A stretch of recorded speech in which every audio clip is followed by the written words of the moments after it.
Ronnie Morris, and he is from Grand Prairie Police Department. And he will be speaking to us also on some of the legal aspects and prevention education. They have a new thing coming to public schools this year, brand new, teaching about dating and domestic violence in schools. And I am so thankful for that as a public school educator. I'm going to turn the time over to Chief Morris. Thank you, ladies. You probably can. Can everybody hear me? Just so I don't need this here? Perfect. Thank you.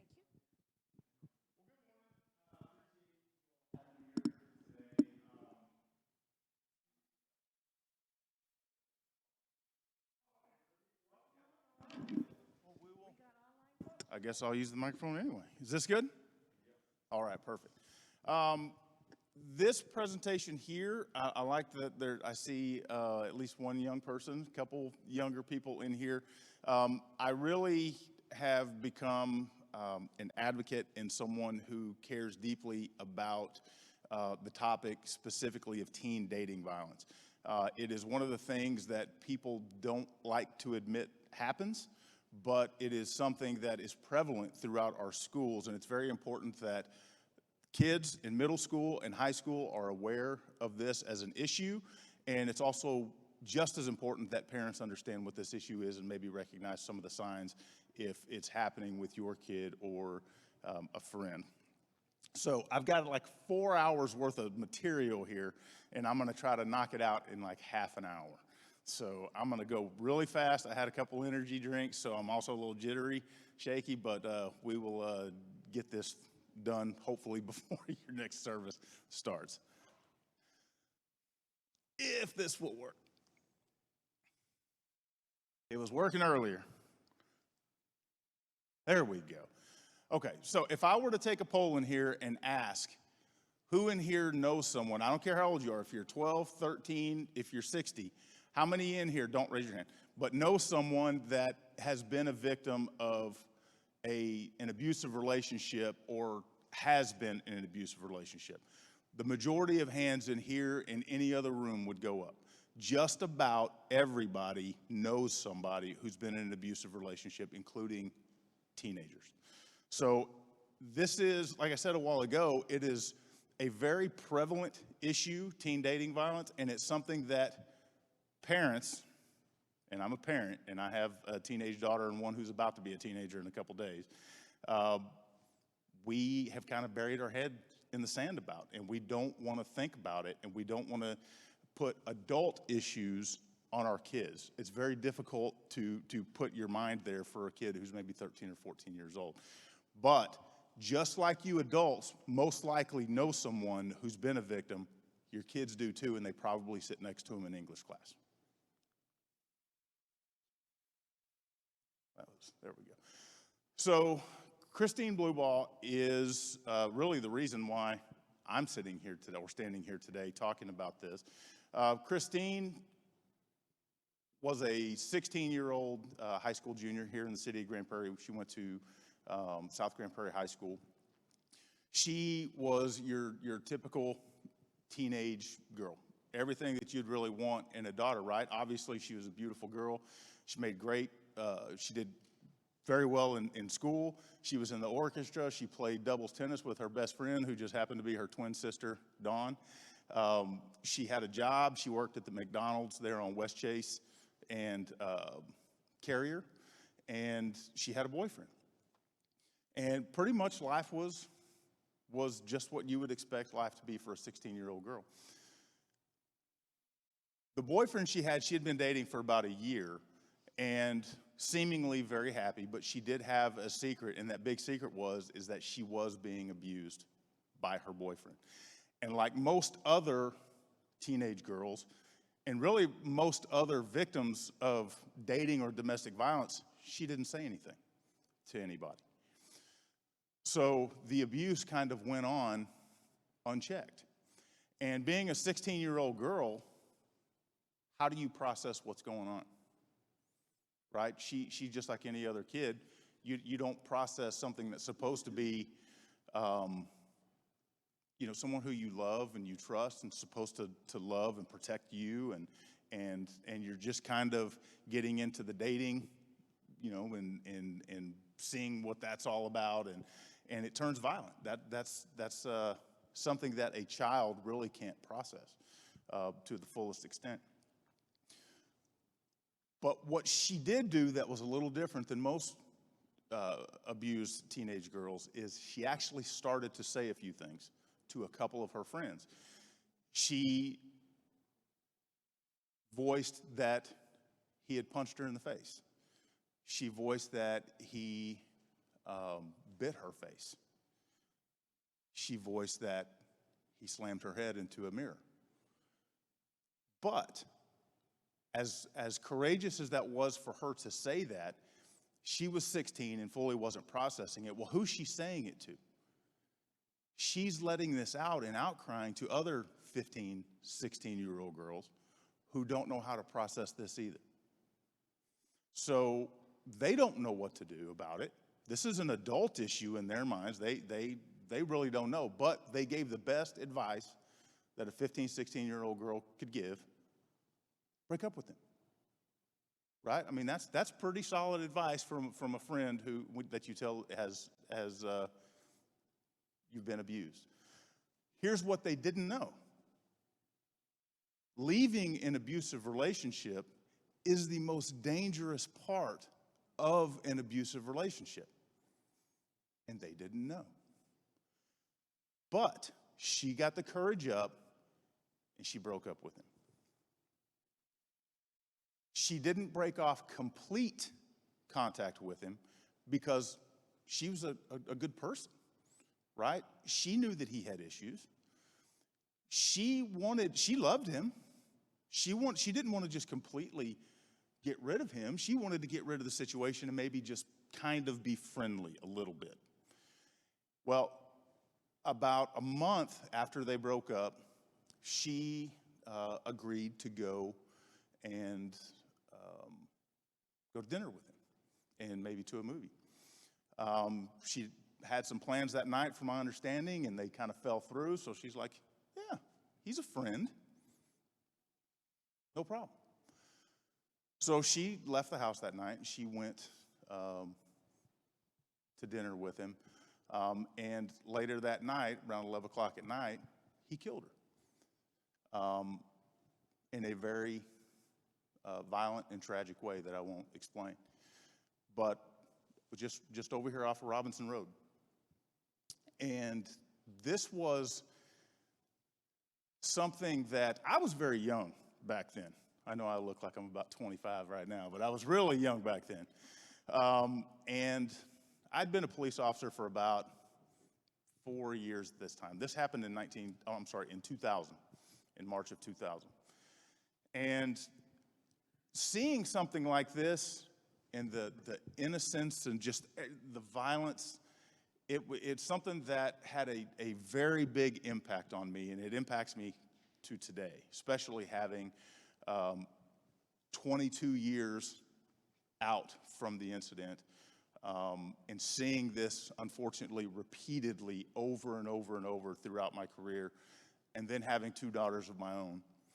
And when I look at my daughters now, my oldest daughter is 14, my youngest is 12, and when I look at my daughters, I see Christine. And I say, I can't bury my head in the sand and think that this can't happen to them. So I'll talk a little bit later about some steps that Debra and I and some other people have taken to kind of take the reins on this and make sure that this information is getting out to kids.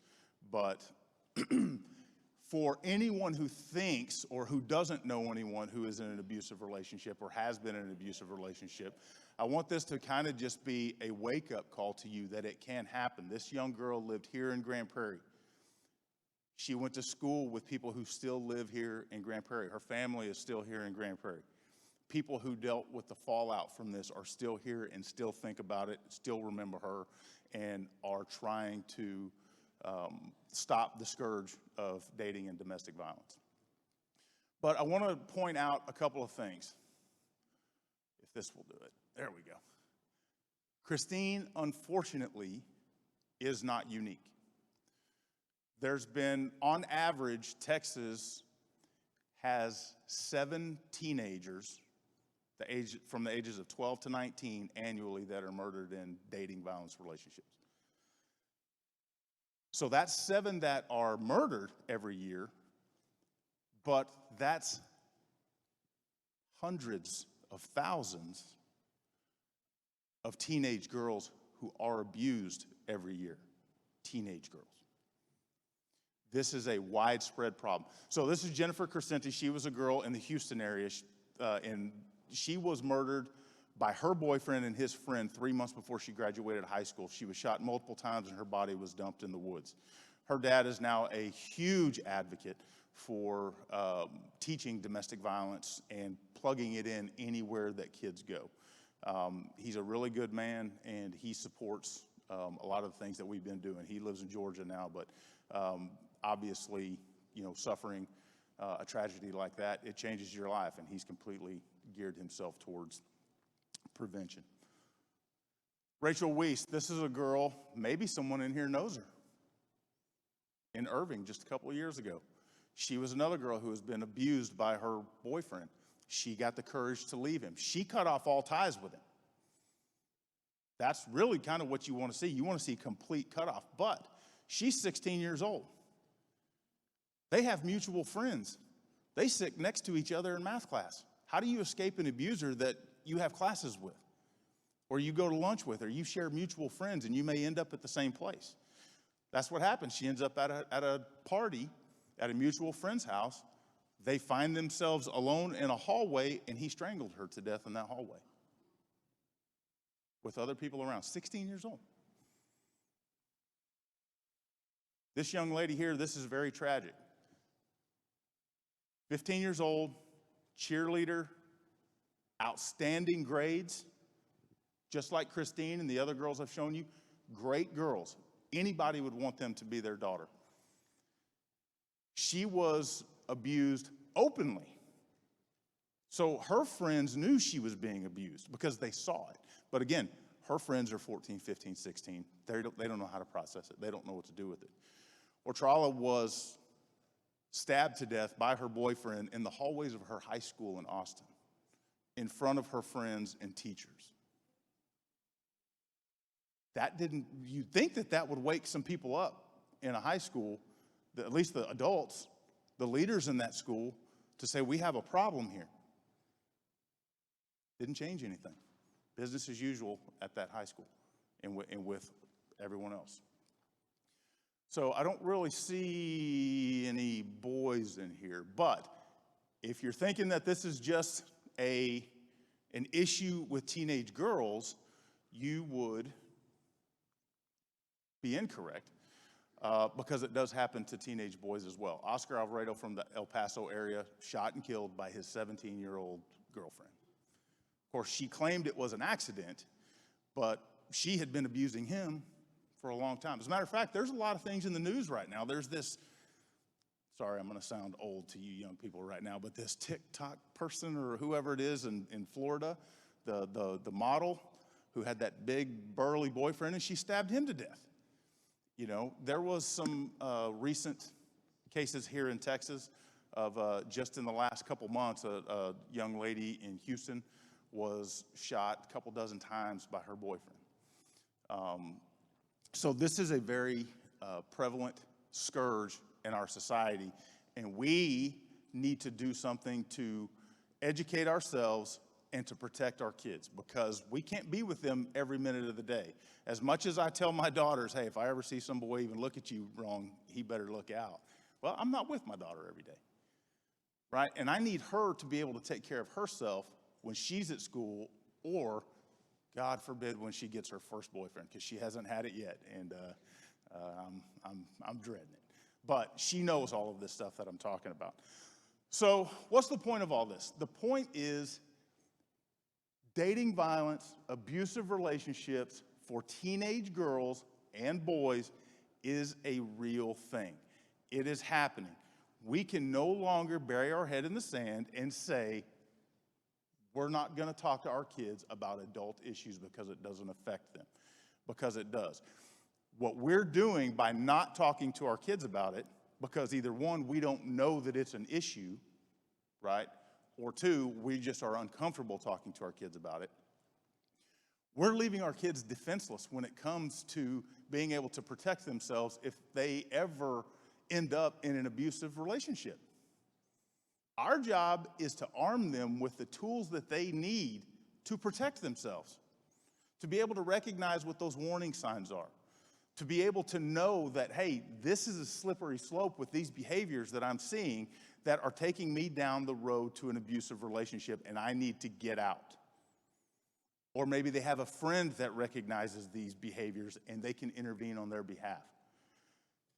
Any of these kids that I showed you up here on the screen, is it possible that one or two of them possibly could have been saved and be alive today if they just knew what those warning signs were and there was some level of intervention early on that they could have gotten out? I don't know. I would like to think so. But what I do know is we have the ability to stop this from happening in the future. This is 100% preventable. We just all have to do our part to make sure that our kids are safe. So whenever I discuss this with teenagers, I go down, and these are universally accepted stages of abuse.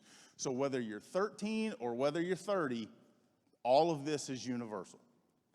So if anyone thinks that an adult abusive relationship is different than a teenager's abusive relationship, that is incorrect.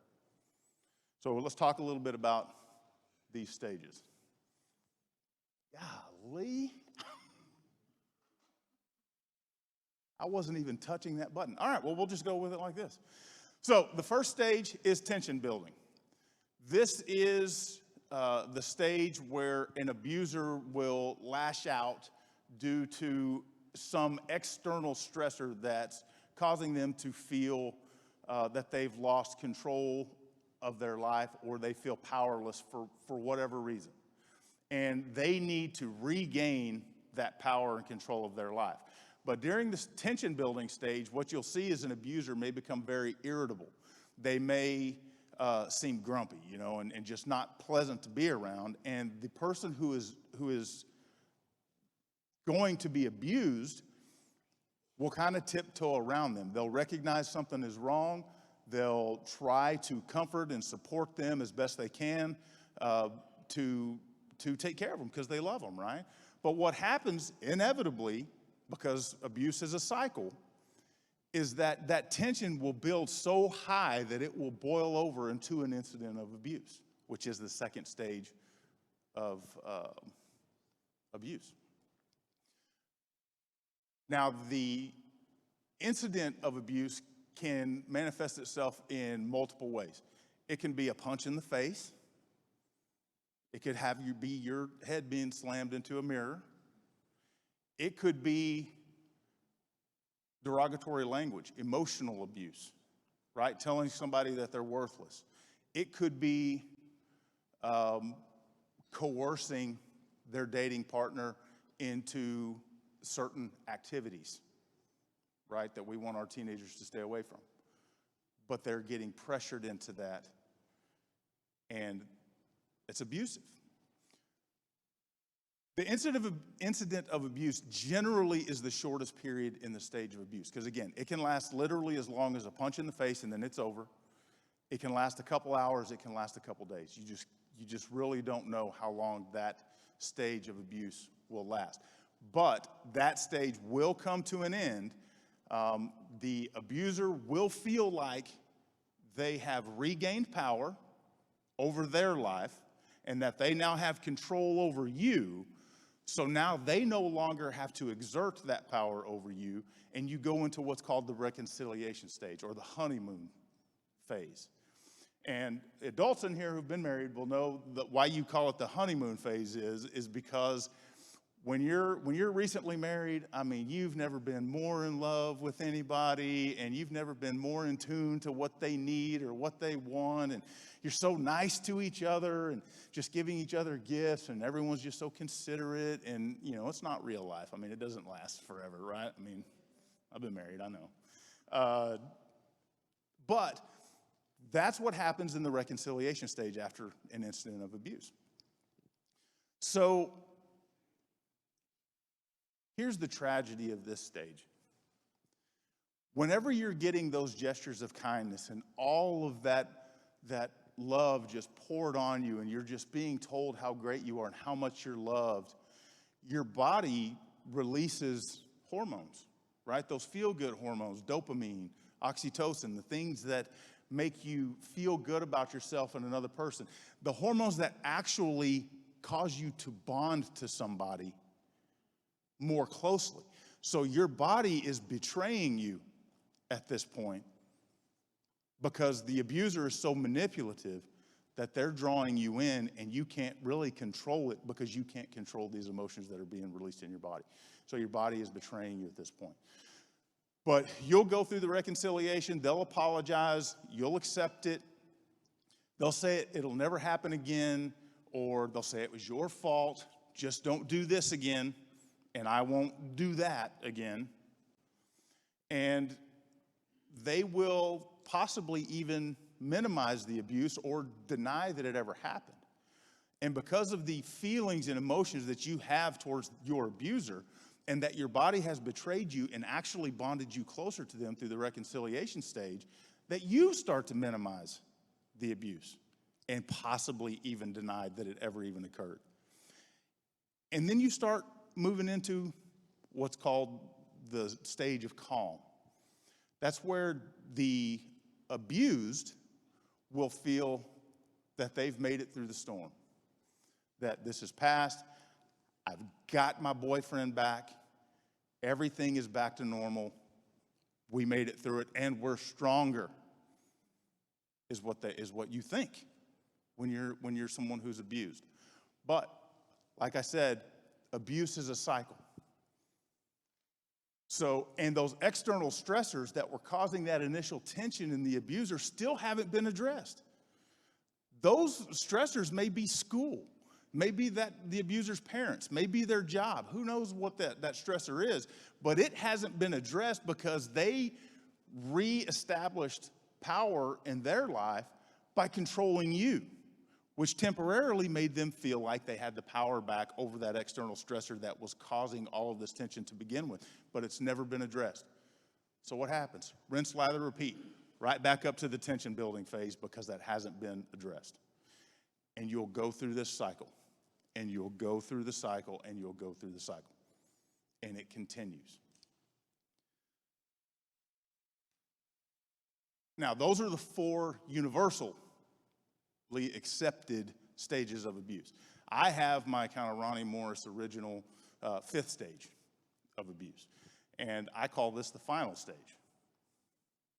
Because one of 2 things is going to happen.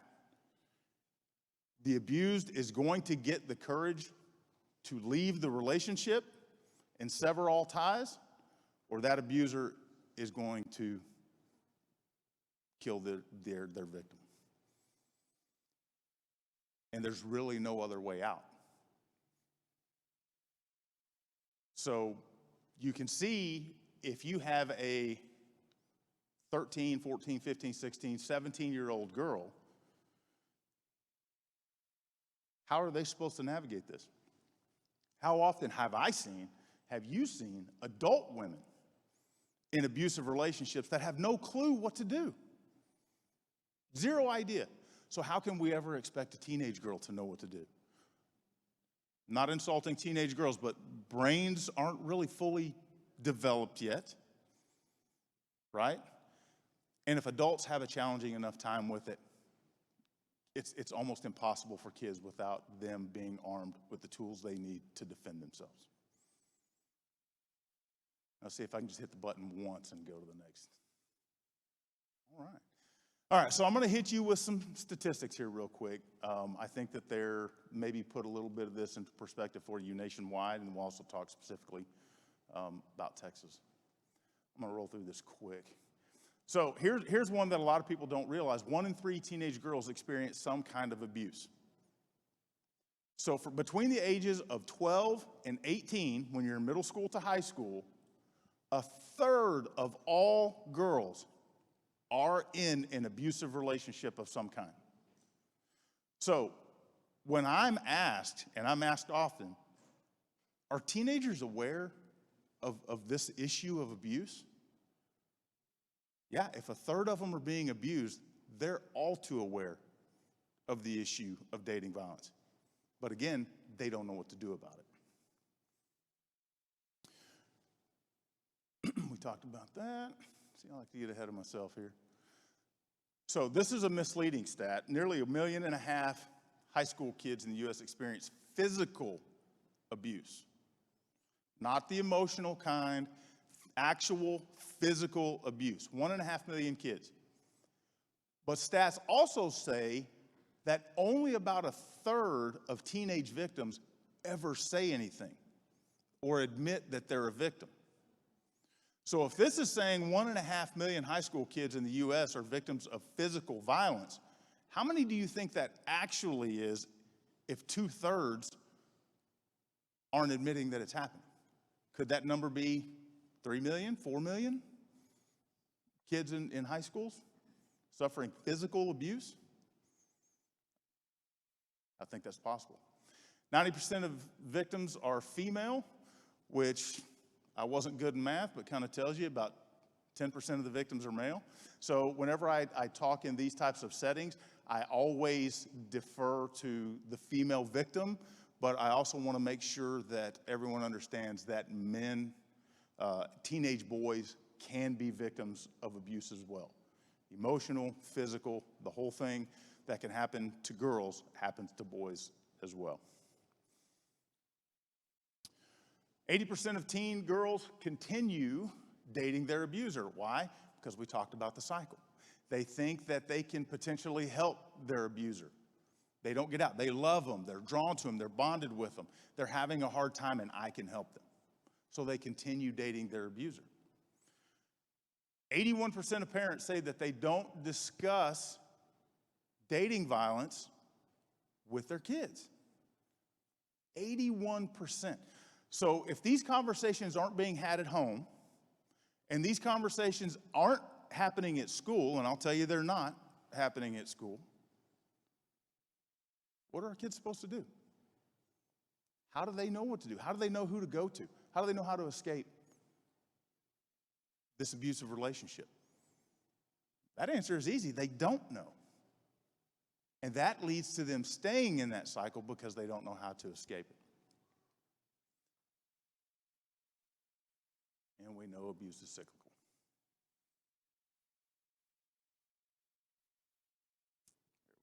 Okay, so let's talk real quick about some signs of abuse, some things that if you're any age, but particularly talking to the younger girls and parents, this is what some things, some signs of abuse might look like.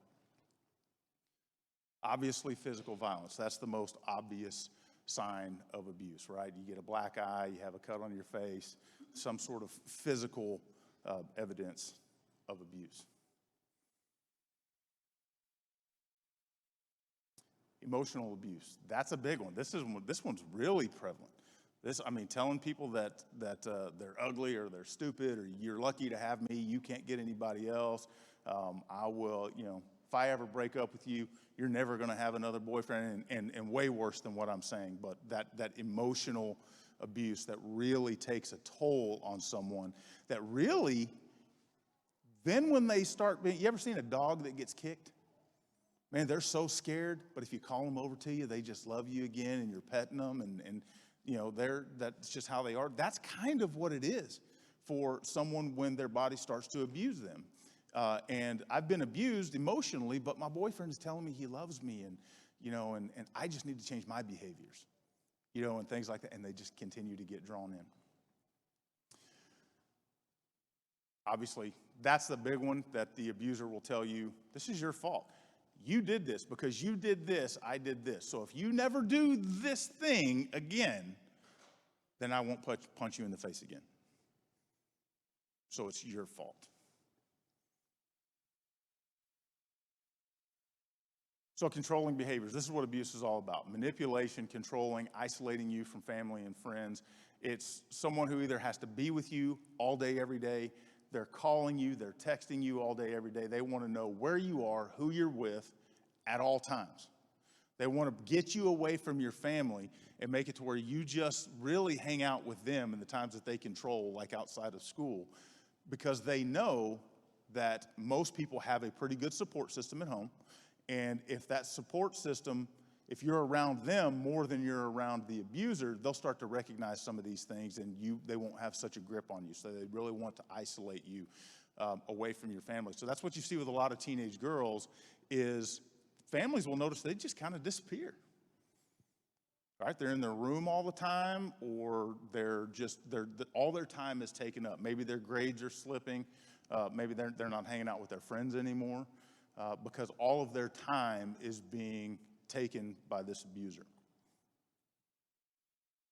Because remember, that control is all part of them reestablishing control in their own life. Threats, they'll make all kinds of threats to you. Not just threats of violence. They may make threats of violence to your friends and family. They may threaten to leave you. They may threaten to harm themselves, and that'll show up here in a second.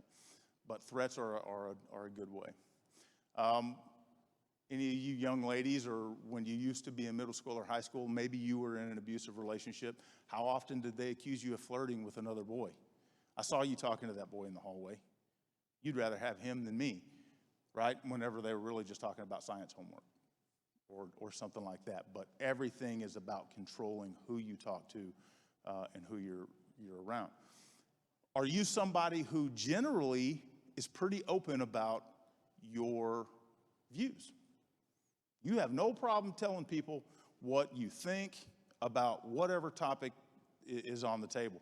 But when you're around this person, all of a sudden you're hesitant to disagree with their point of view. And you don't speak up, or you stay quiet. That is a huge indicator outside looking in for family to know that something is going on, potentially abusive in that relationship, and obviously for the person in the relationship to know that there is a big red flag going up. They'll threaten to kill themselves. Man, I just hit that button once and 3 of them showing up. Threatens to harm themselves. If you break up, who wants to hear that? I'll kill myself. If you break up with me, I need you, I love you, I can't live without you, I'll kill myself.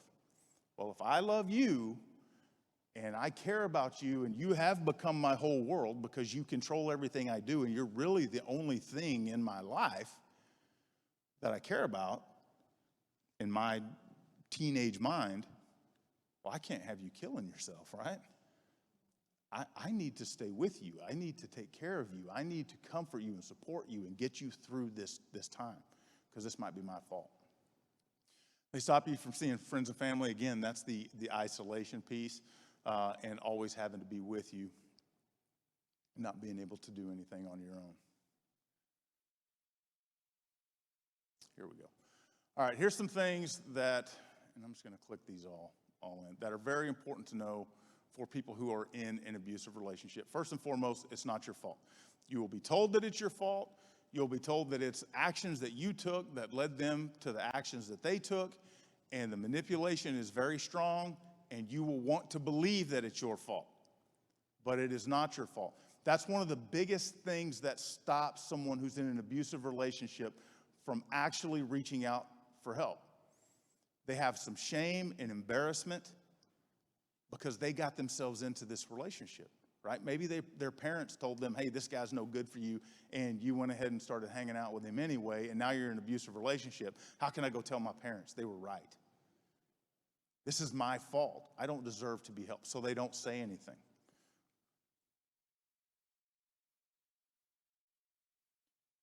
Here's the most difficult part in my mind to accept from when you're a teenage victim of abuse. I would love to say that leaving an abuser is as easy as just breaking up with them. But like we discussed earlier with Christine, she didn't know, and most girls don't know, that when you leave, that is the most dangerous part of an abusive relationship. So it will be very difficult to actually leave, because when you leave, you have to cut off all ties. You can't keep one foot in that relationship to be a friend and another foot independent. You have to cut it off. But remember, that is very difficult if you have math class with them, if you have lunch with them, if they live up the street from you. There's all kinds of things that keep you from being able to get away from them. It will be very difficult. We'll talk about some things that you can do that'll help you in that position. If you believe that you can help the abuser, stop. You cannot help the abuser, period. The things that this person is suffering from are way beyond your ability to help them. Your responsibility, your job is to get out of this. Wish them well. Hopefully they deal with the things that they have going on in their life, but get away from them. You have to get away from them. Staying doesn't help. Matter of fact, it does the exact opposite. If you really want to help this abuser, get away from him. Because by staying, even though this is through no fault of your own that you're in this relationship, staying in the relationship actually enables that behavior further. You have to get out, and it will be hard. It will be very hard, but you can do it. Remember the cycle. They will tell you during the honeymoon phase, I love you, I'm sorry, you're perfect, here's some gifts, here's everything you ever want in the perfect boyfriend they're doing. It is a cycle. Do not buy into the promises. All right, so let's take a couple of minutes here just to talk about how you actually leave. Again, don't blame yourself. It is not your fault. That has to be the first stage in acceptance of leaving, that it's not your fault, so you should not blame yourself. You can't do it alone. Everybody has a support system. You either have parents at home, sisters, brothers, you have teachers, you have counselors, principals, coaches, you name it. You have somebody who is a support system to you. You have to let that support system know that you're in an abusive relationship that you need to escape. They can help you do it. Doing it by yourself is not impossible, but it's near impossible. You have to have a support system to help you through that. And that support system does look like parents, friends, people at school. That can also be the police. You can call us if you're in an abusive relationship. We have resources at the department that can also help you get out of these abusive relationships. We have relationships with schools that can kind of maybe help get you out of the same class with your abuser, or same passing period. We can help you in that area, as well as potentially pursuing any sort of criminal charges for the abuse that has been going on. But our number one goal is to get you out of that relationship and to make sure you're safe, and then we will deal with your abuser. Again, I mentioned this earlier, but this is very important. You have to cut off full contact. You cannot if you think you can continue to be this person's friend, you can't, because they're not going to move on. You go get another boyfriend, and this person's still in the picture, that's another external stressor that is going to build that tension up even more. And now that you've left and you're in the most dangerous part of an abusive relationship, that just pours fuel on the fire. You have to cut off all contact.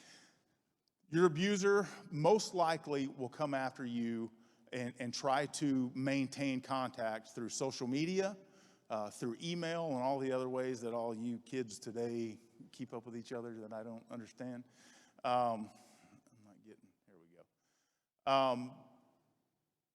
But what you need to understand is, First and foremost, don't ever give anybody your passwords to your social media or to your email or anything like that. Because if things go bad, even if it's not abusive, but somebody's hurt or insulted through the end of a relationship, they're going to use that against you. So it's terrible to give out your passwords. But if you're in an abusive relationship that you're trying to escape, they will come after you through social media. They will come after you through your emails. You need to make sure that you have that stuff sewn up and be ready to actually cut off all of your social media and use email only for school, just to be able to further cut off that contact.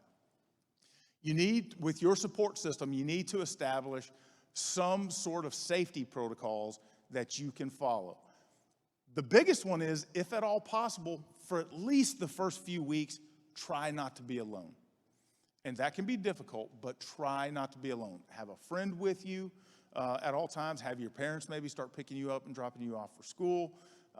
Whatever you need to do, try to have somebody with you. But at minimum, set up some emergency code word that you can use. So if you know you're going to be by yourself, and I'm walking out to the parking lot at school and I'm by myself, I'm going to make sure I call my mom. I'm going to make sure I call my best friend, and you're going to walk with me out to my car.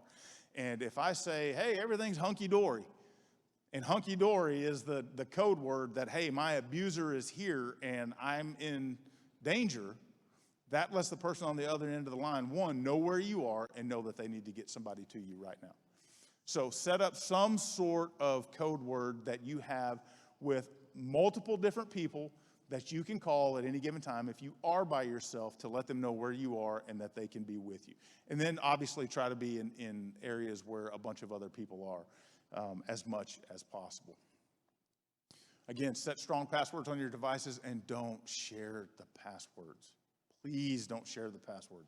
We see abusive boyfriends using that against their girlfriends all the time. And please don't send pictures that you don't want your parents to see, because believe me, those will come out too. Okay, so here's a couple things. I gave you a lot of statistics, and I'm a numbers guy. I deal with crime every single day. Stats don't lie. The numbers are what they are. We can bury our head in the sand and say, I don't believe it. But whether you believe it or not doesn't mean that it's not happening. And kids are being beaten, abused every single day in this state, in this city. One third of all teenagers in Grand Prairie ISD are currently a victim of an abusive relationship. A third. There's 40,000 kids, 35,000 kids in Grand Prairie ISD. How many of those are middle school and high school? And take a third of that, and that's how many active people are in an abusive relationship right now. If you know someone that is in an abusive relationship, you see these signs, say something. Intervention by somebody else, because if the person doesn't have the courage yet to step out and leave this relationship, you may be the one who saves their life by saying, I recognize some things are going on. Tell your parents. Bring it up to them. Tell a teacher, tell a coach. Tell somebody. It might save the life of the person who's abused.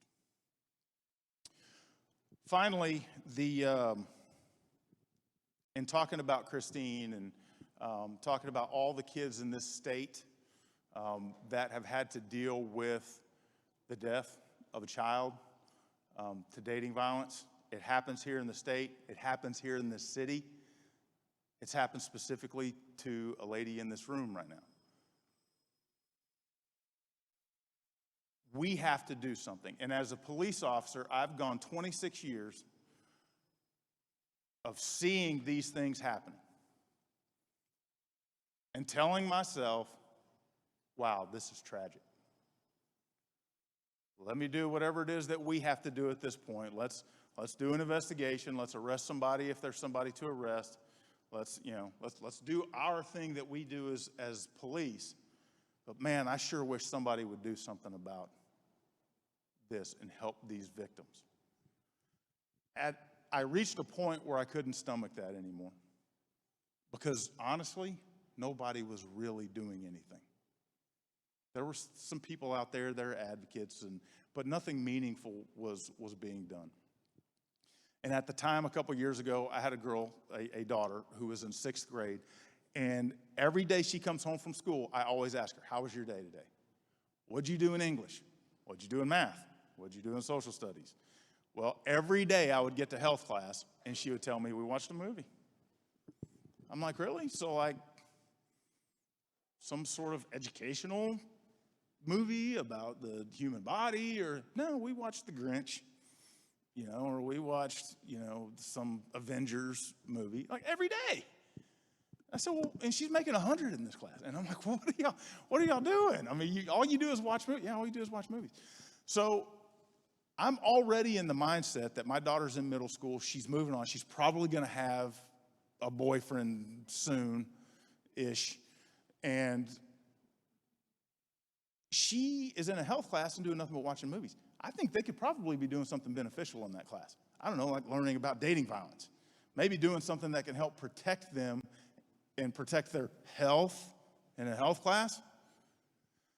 So having my daughter, seeing all the things that I've seen, never forgetting Christine. That is still to this day probably one of the top 2 or 3 most impactful things that have ever happened to me. The other ones being losing my brothers in the line of duty. And I mean, that kind of tells you how high this is up there, and I never forget her. 22 years later, I haven't forgot her.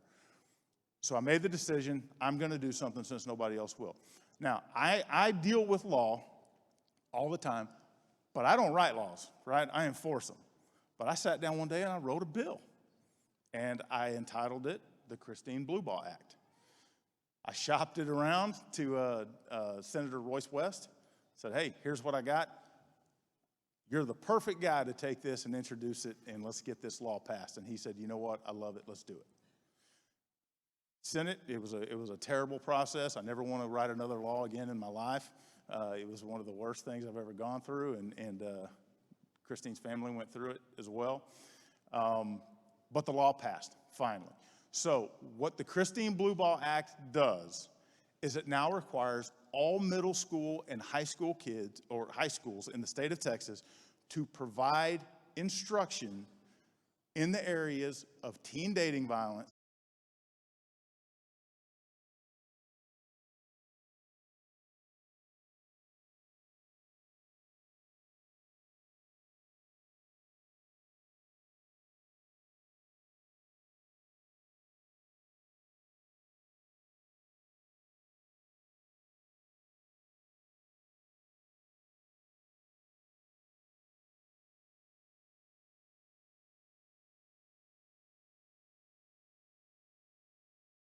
email form, fill it out, and opt your kid into that instruction. And they'll get it in middle school and high school. This isn't something you just want to tell them right here in 30, 40 minutes and then hope that they remember it for the rest of their life. This is ongoing education that will touch them as they move throughout middle school and high school. So with that is what I've got today. But what I want to do is, I've talked a lot about Christine.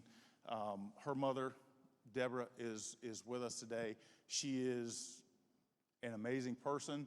Her daughter, Dawn, is also an amazing person. I've gotten to know them very well throughout the last couple years in dealing with the bill. And the last thing I was going to do is move forward with the bill in Christine's name without the permission of the family.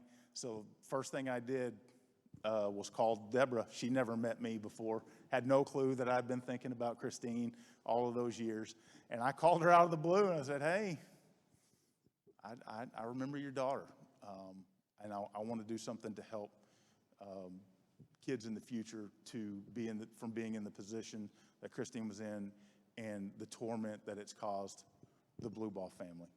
So she never does this. So y'all are very, very, very lucky, but she is going to talk to y'all a little bit today. So it's Debra Blubaugh.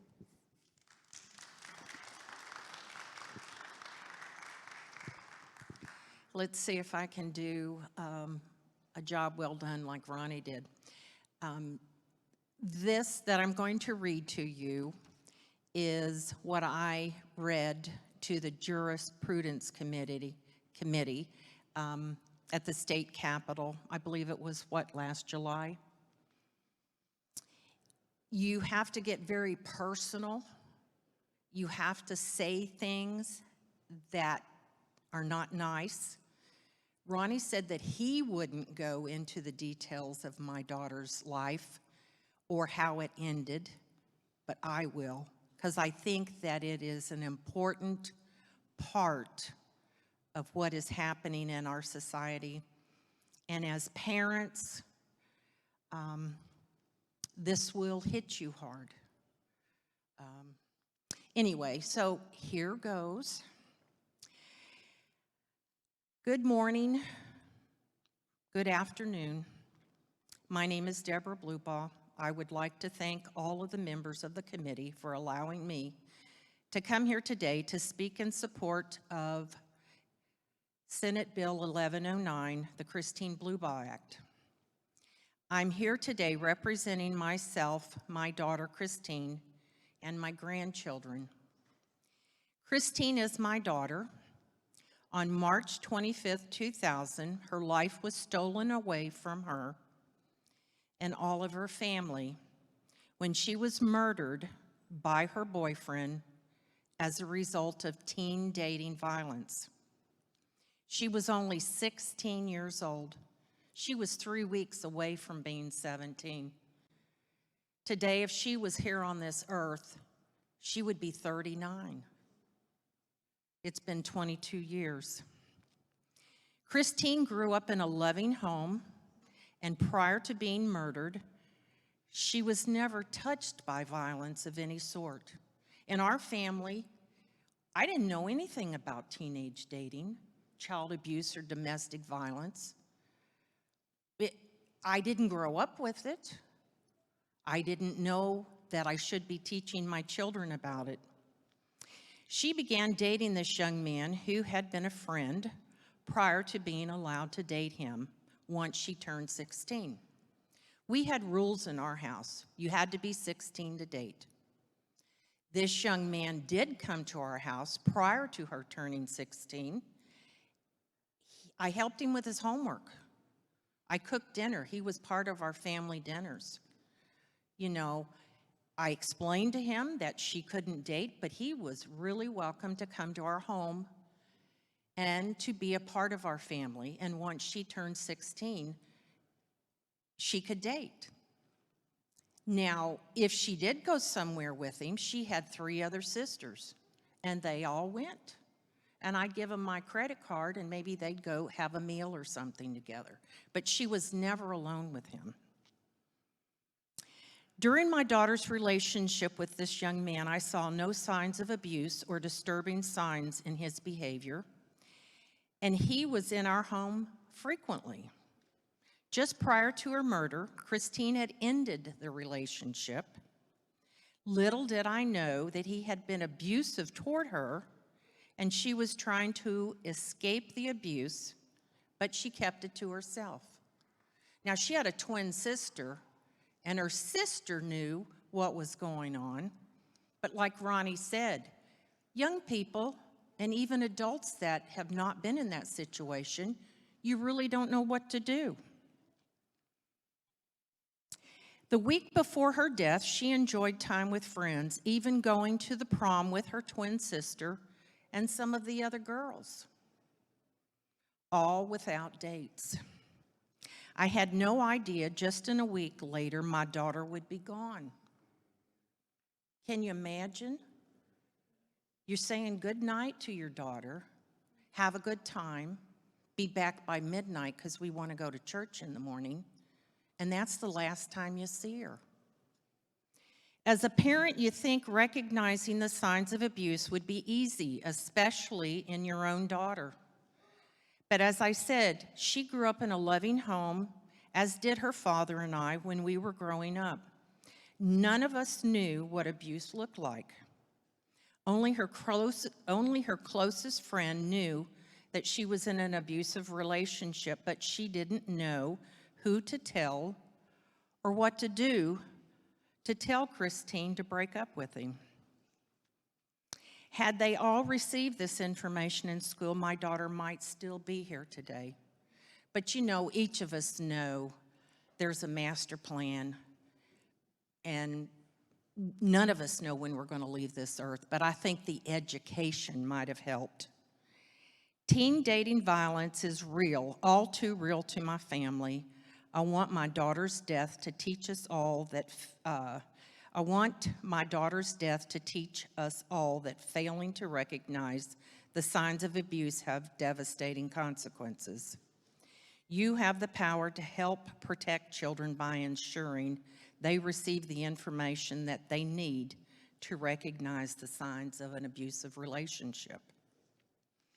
It's too late to save my daughter Christine, but it's not too late to save other kids and their families from the hell that our family has gone through.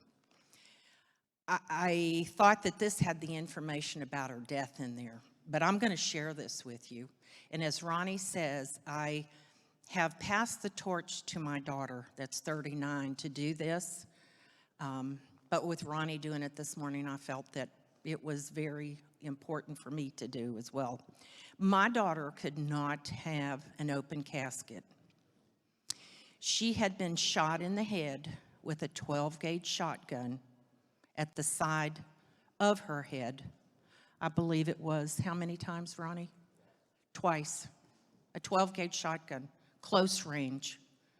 And she was not able to have an open casket. That was devastating to us.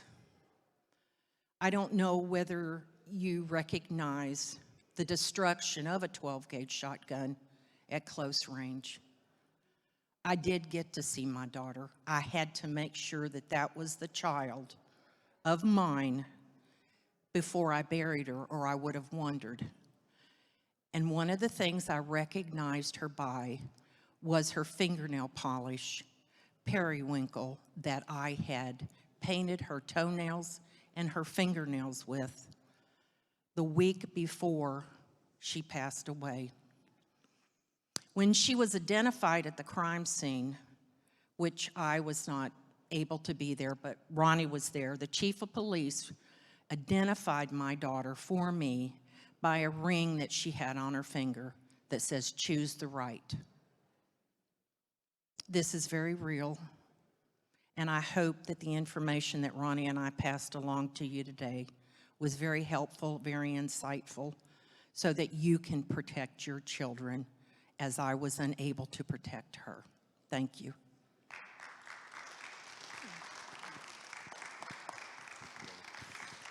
So your service is about to start in 15 minutes, but I was told to take a couple minutes if anybody had any questions for Debra or I.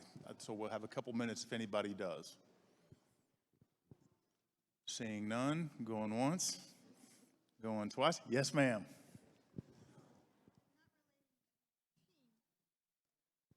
But if you can see the cycle happening in relationships of an adult, and can that person that's actually the abuser get help, and can the relationship be saved? Can there be help for them? They have children together. Okay, so and again, I focus more on teenagers, but for adults that are married in an abusive relationship, absolutely, they can work through those things. Another part of your question is, what about the help for the abuser? Part of this education that is being offered in schools is not just the recognition and the red flags that you're going down the road of an abusive relationship, but also for the potential abusers to maybe recognize those behaviors in themselves, to be able to know that they're going down the road of being an abuser, and to be able to kind of check that behavior, and hopefully people in the parents will have the conversations at home with them, and the education that they get in school will kind of help intervene and steer that in a different direction. But it is mainly geared towards victimization, but it does have a component in there as well for potential abusers. So thank you. Ma'am, did you have a question? Oh, a printout. Get with me afterwards if you don't mind, and I'll get that. As a matter of fact, they have a copy of this PowerPoint, so should be able to get you a copy, no problem. Okay, probably got time for one more if anybody has it. Nothing? Yes, ma'am. Thank you very much for a very informative presentation, mentioning the significance to learn more about teen domestic violence and opening our eyes and my eyes about this important topic, how it affects everyone, and how knowing the signs can save teens like me. Thank you so much for coming here and telling us about your daughter and your POV and your point of view of being a mother during that time. Your strength is valued. Thank you so much. Thank you very much. Hey, it's been an honor for us to be here today. Thank you so much for taking an interest in this. And if you ever have any questions, or you have some other teen youth group somewhere that you would like for the police department to come speak to, hey man, that's what we do. Just give us a call. Thank you all very much.